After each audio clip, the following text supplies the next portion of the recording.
mange à la cantine, Raphaël. Alexandre. Présent. Tu manges à la cantine ou tu manges pas? Je ne mange pas à la cantine.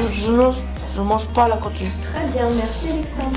J'accompagne 2 élèves en aide mutualisée. Je travaille en ULIS, unité locale d'inclusion scolaire, et en classe ordinaire. Envisager un fonctionnement sans accompagnant, c'est juste pas possible. Voilà, l'accompagnant permet de rendre praticable un métier extrêmement complexe.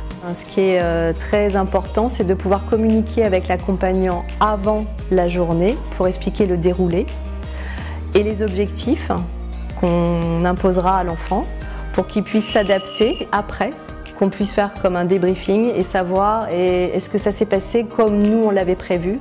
Si oui, on continue dans cette direction, sinon on apporte des adaptations pour être sûr que la prochaine fois ça se passe mieux. Alexandre, il a besoin que je le stimule. On dirait qu'il part dans un autre monde. Voilà, il ne suit plus.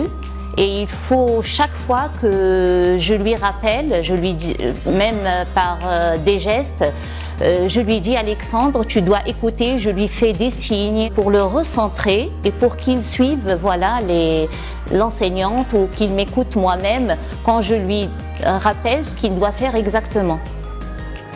Dyspraxique, c'est comme être maladroit, mais on arrive mal à faire ces mouvements. Elle m'aide à écrire tout ça pour la géométrie, toutes les matières quand j'ai besoin d'aide. Arthur, donc il n'arrive pas bien à manipuler le matériel. Par exemple, pour tracer, il a toujours tendance à bouger la règle.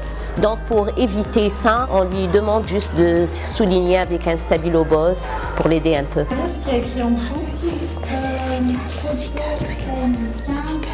Non, mais en dessous, il n'y a pas... S'il n'a pas compris, j'essaye de lui simplifier les tâches et tout ça sous le contrôle de la maîtresse parce que nous, on est là pour aider et pas pour faire ni à la place de maîtresse ni à la place de l'élève.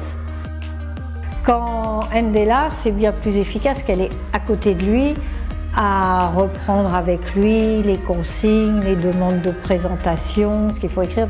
Elle apporte l'aide humaine, la compréhension que moi je peux faire que ponctuellement parce que malgré tout j'ai aussi 25 élèves qui demandent aussi beaucoup de temps de présence. Moi, ce que j'attends de l'accompagnante, c'est déjà qu'elle s'intéresse à la difficulté de mon enfant. Parce que, voilà, en fait, on accompagne une personne et chaque personne est différente.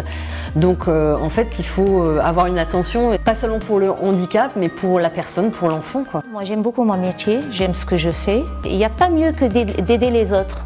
Il faut valoriser l'enfant, lui montrer qu'il a d'autres capacités, qu'il peut être comme les autres. Je dirais, pour faire ce métier, il faut être patient, consciencieux, bienveillant. Je dis que ça vaut le coup. Oui.